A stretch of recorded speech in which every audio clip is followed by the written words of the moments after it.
Welcome back to part two of the France 24 debate. Tonight we're considering the question of Europe's fight against terror in the wake of the attacks on Paris in January and now in Copenhagen. I'm joined here in the studio on tonight's programme by Alexandre Delval, who's a professor of political science and geopolitics here in Paris.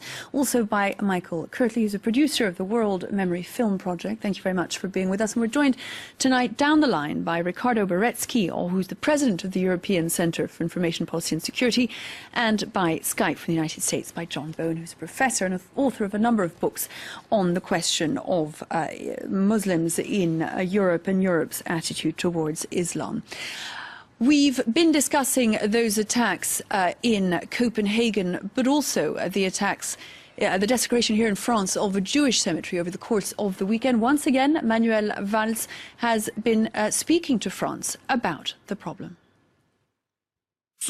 We must use the full extent of our means to fight against terrorism.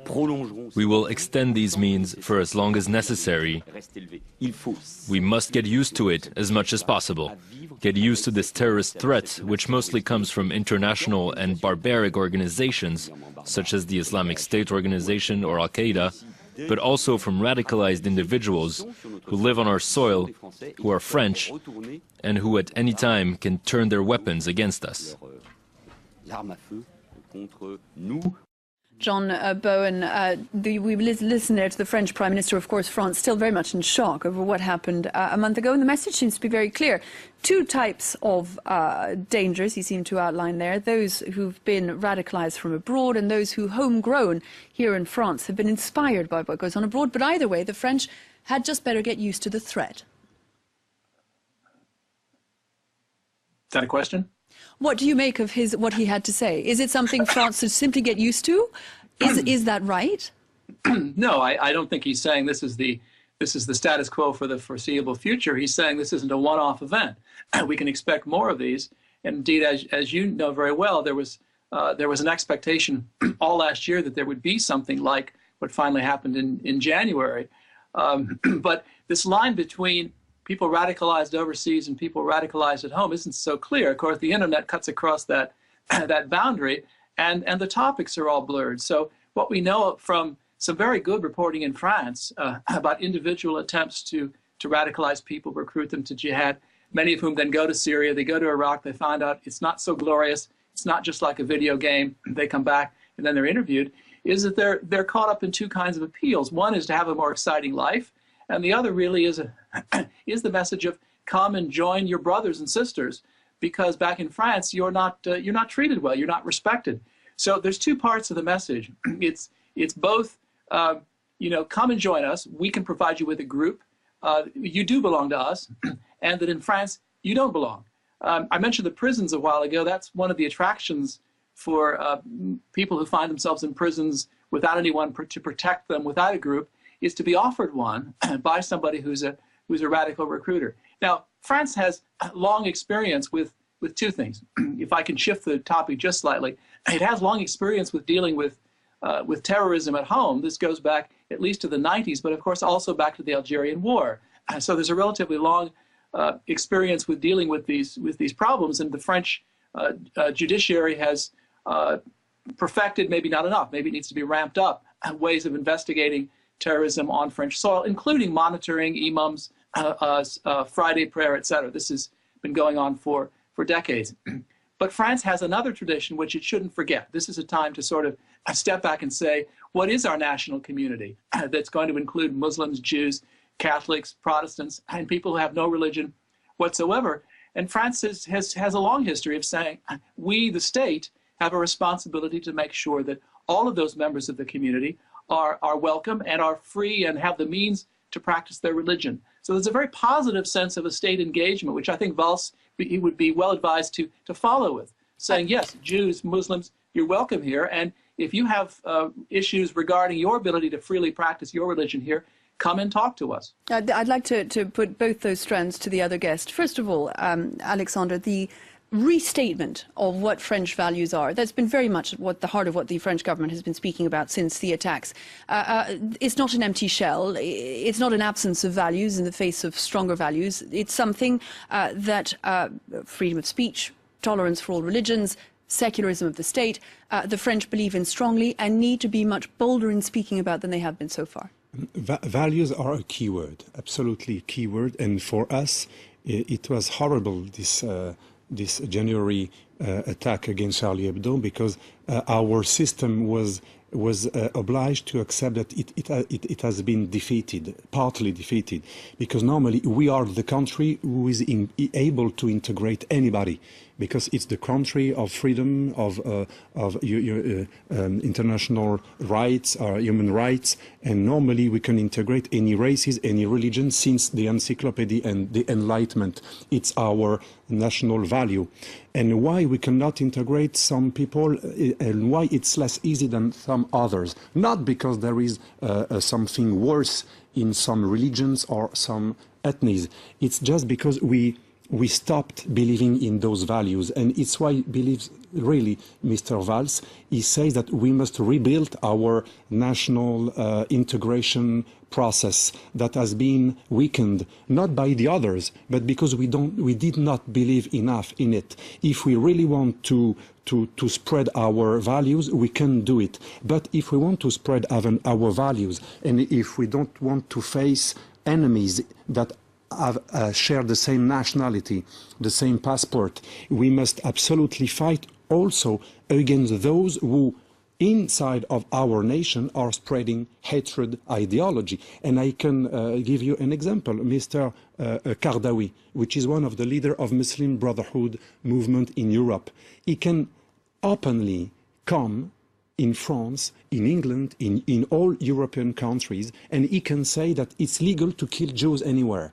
It's legal to go to fight in Iraq and to be a kamikaze. It's even legal to send a son or a daughter to go to make a terrorist attack. How do you want to integrate guys and to explain to them it's not good if you go to ISIS and to join a terrorist group, if they can have as one of the main leader of legal Islam in Europe, someone who believes that it's normal to make jihad against unbelievers. On that point, Michael, this is one of, and I will then move on with Ricardo to the second part of what was said a moment ago by John about the changes to the law and security that need to be made in the wake of all this. Just on that question, though, I'm interested to hear what you think. This is one of the big debates that's emerged here in France, is the question of the limits of freedom of speech. So, on one hand, we seem to be drawing limits more clearly, or many people say that we should, about the kind of hate speech that can be tolerated by a tolerant society, even while the question of freedom of speech is at the very heart of what France feels it's defending. Kind of ironic, isn't it?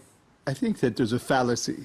The fallacy is that because people say hateful things, that other people are going to follow them. I think we have to be very careful making that leap. I think that what is often the truth is when this hateful speech comes from some sort of Islamic leader, there's no other positive speech on the other side to also influence. There's no positive society approach to influence. So the hateful speech finds a place to exist. But it's not the hateful speech in itself that creates terrorists. That doesn't make any sense. There's hateful speech all the time in this world. You just look on the internet, not just Muslims, but all kinds of other people. Those don't create terrorists. What creates terrorists, in my opinion, are two things. First of all, feeling that there's a reason to be attracted to this hateful speech. That reason may be because of a sense of not belonging, or because I like as somebody said earlier, the video game aspect of this. There are all kinds of reasons you could be attracted. But I think that the main problem that we're facing is that there's no other message. There's not a positive message.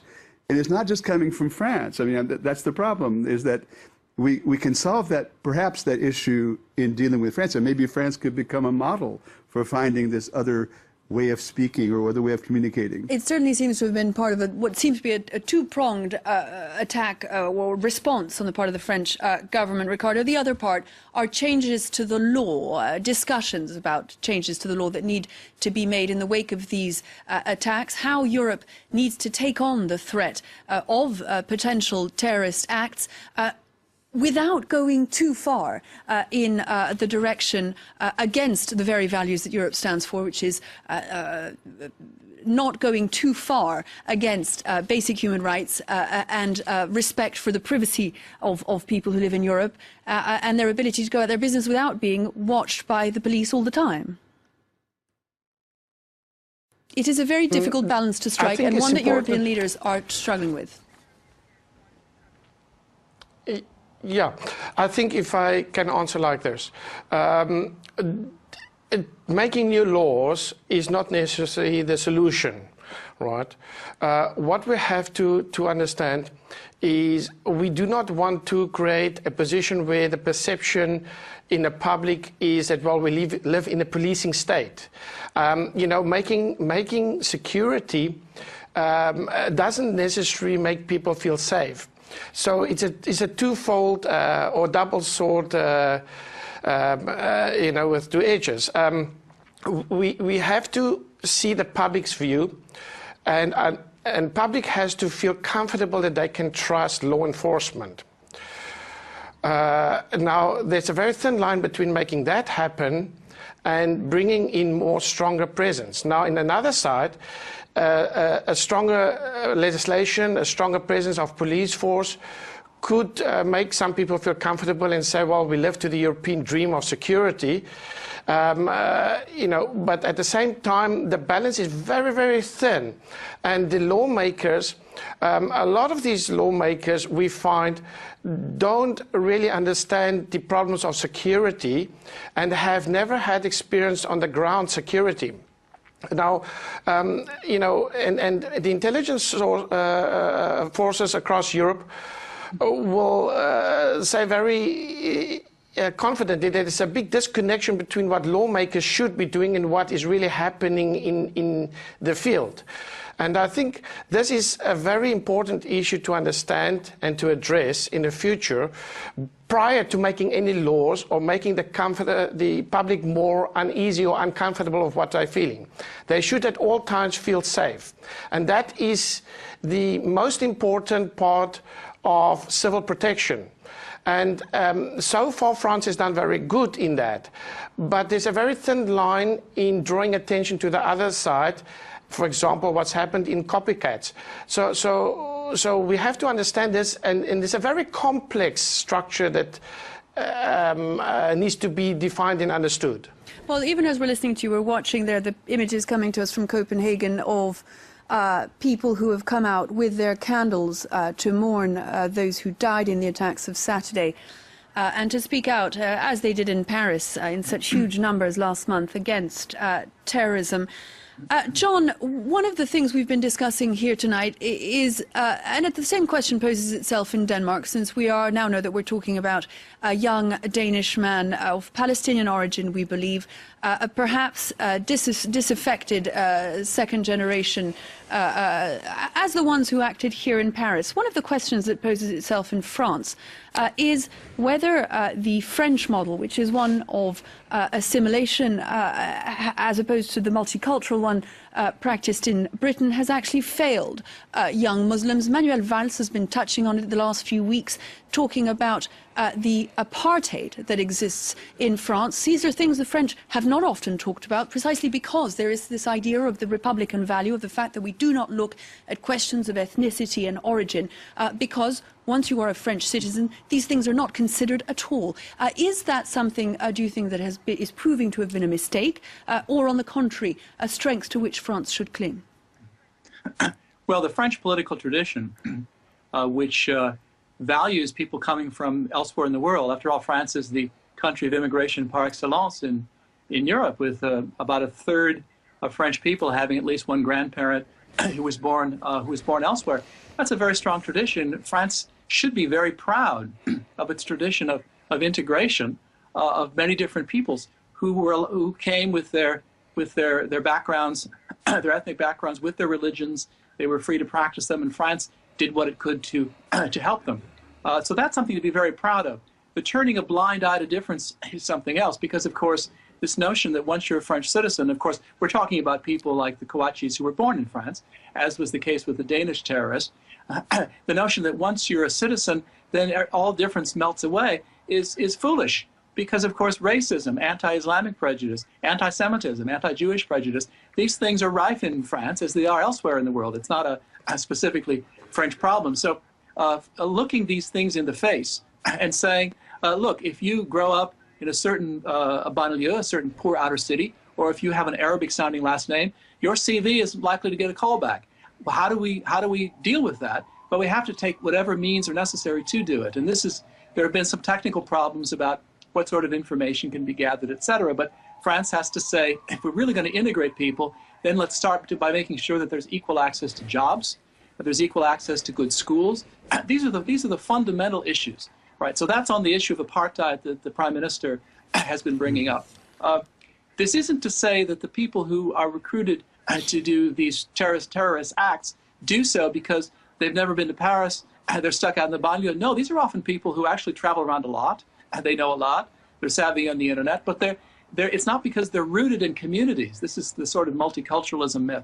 It's not because they only speak Urdu in Britain or they only speak Moroccan in Paris, something like that. No, it's because they're disaffected. They don't have roots. They feel adrift. The Kawachis, there was a great piece, a long piece in Le Monde on the Kawachis the day before yesterday. They really benefited from the French system of looking after people whose parents couldn't take care of them. Again, France can be proud of that. But once they came of age, they were adrift. There were no jobs, there was no work, so they fell back on bad older habits. So, if France would focus on making everybody feel like they have an equal chance at a job, that the French Republic's promise of equality is really followed through, that's an important step. That isn't to minimize the importance of going against jihad and of having anti-terrorism measures. It's just to say that's one part of a package that needs to be put into place. That's an interesting point, Alexander, that there is a promise, a Republican promise, that perhaps hasn't been followed through on in France. And it's one of the things that French society needs to ask itself. I'm not sure, I'm a son of strangers coming from North Africa, Sicilians and Spanish from North Africa. We were as poor as Arabs, Chinese, Vietnamese, and we lived in the same horrible places. Horrible, not for me, but as they say now. We did not feel to be in an apartheid country. We had equal chance. And when I see many people from Vietnamese root, Chinese, Indian, Sikh, we don't feel this exclusion feeling. I think exclusion can come from someone, but it can also come from the own community. And many Islamic leaders have a big responsibility because they spread a kind of persecution, paranoia, ideology. If it happens something to you, it's never your fault. It's always the fault of somebody else. And one of the big ideas in the suburbs in France, many people who don't have job, do you know what they say? Many people in the suburbs with Arab or Muslim roots, they are sure that there is a Jewish plot in order for them to be prevented to have a job, access to job. And it's horrible, but this is a very important idea that many people share. And of course, it doesn't come from France and from our republic, and I think there is no apartheid in France. But it doesn't just come from the Muslim community either. There are many It Christian comes from leaders who believe that. It comes from a so-called anti-racist who spread this victimism ideology, and it's dangerous because when you believe that all what happens to you comes from the others, you are already auto-excluded. Hitler was the biggest proponent of that kind of. Hitler was the biggest proponent of that idea. On that question, that perhaps the problem is not so much with France's model as it is with the fact, Michael, that it simply statistically, mathematically has Europe's largest Muslim community and Europe's largest Jewish community. It is natural that it is in France that so many of these tensions Well, are played out. this brings up the thinking that I've had since in listening to our esteemed guest here, and that is that really, even if we implemented all of these different things that we needed to do, it would take a lot of time, to create a society that somehow spoke well to the disaffected Muslim community or the disaffected far-right community or these different communities that are rising up and creating tension. The real question is, how fast are the terrorist acts going to become routine? That's my question. And Ricardo, back to you now. It is at European level that these questions need to be sorted out. Yes, absolutely.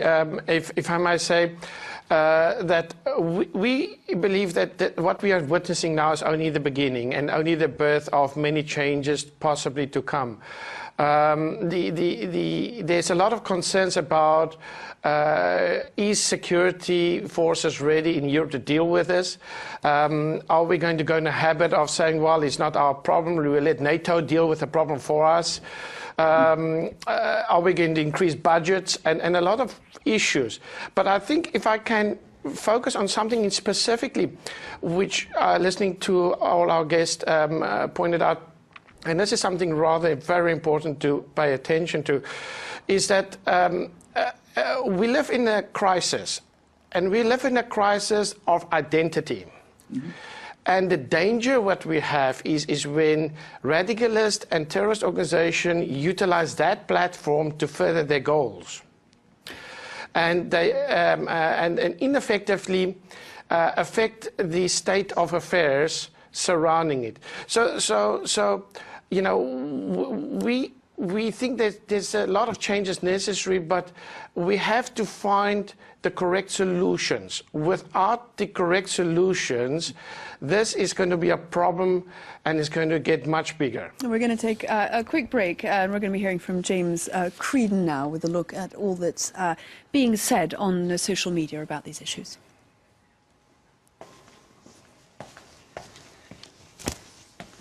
Evening, folks. How's it going?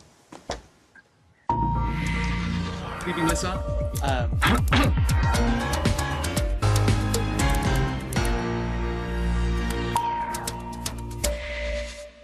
Welcome back. James Creedon is here for a look at Media Watch. Good evening, James. Good evening, Melissa. Presumably plenty of reaction over what's been happening in Copenhagen. We've been watching those images of the people gathering in Copenhagen, rather as they did here in Paris last month. That's right, and displays of support on social media, just as we've seen on the streets of Paris, Copenhagen and elsewhere, Melissa, just to take a look at how some of that is playing out in slogans and hashtags, etc. online. You can see slogans such as this, "I am Copenhagen," with the pen in Copenhagen in a different colour, of course, as a demonstration of solidarity with the principles of freedom of speech. At least we can safely, I think, interpret that. Jager Dansk, I think that's the correct pronunciation of that, which means I am Danish. So again, as we saw with the Charlie Hebdo attacks, solidarity being expressed with slogans such as "I am," or associating oneself or one's identity with indeed those who have been attacked. Here again, Jager Charlie, and that is indeed, I suppose it's the Little Mermaid, right? It's the symbol of Copenhagen. And that is in cartoon form. And you can see also, Melissa, on the front page of the left-wing French daily Libération, that same slogan as well. So it's really become the rally cry, or the slogan of supporters. Here you have the French Prime Minister, who very quickly after the attacks expressed his solidarity using the hashtag "Je suis Charlie," which was used, of course, very quickly after the attacks in Paris 4 to 5 weeks ago, and has become one of the most used hashtags on social media ever. In fact, it was used 6.6 million times in the last 4 weeks, not just related to what happened in Paris, but for other issues as well. You can see that the French Prime Minister used it in relation to what happened in Copenhagen. You can see here also the head of the Socialist Party in the French lower house of Parliament, Claude Barthelon. He's in front of the Danish embassy in Paris, tweeting this image this evening. Again, the hashtags you can see on that photo: "Je suis Danois," "I am Danish," "I am Jewish," "I am freedom," and then "I am Danish" also in the Danish language. So you also, not just slogans in terms of solidarity between what happened in Paris and Copenhagen, but also images. We remember from, I'll come back to that, but just to remind viewers the way in which the pencil or the pen or the crayon was used by demonstrators and by people on social media to support the principles of freedom of expression and freedom of speech. That same symbol is now coming back in this quite touching cartoon, in fact, by cartoonist Chonu. And you can see here, I suppose, the French Lady Liberty, so in some ways extending a hand of support to The Little Mermaid and the pencil being used as a bridge between the French nation and the Danish nation. So a lot of symbolism in that one too. Thank you, France, says one Danish Twitter user. This moves me deeply.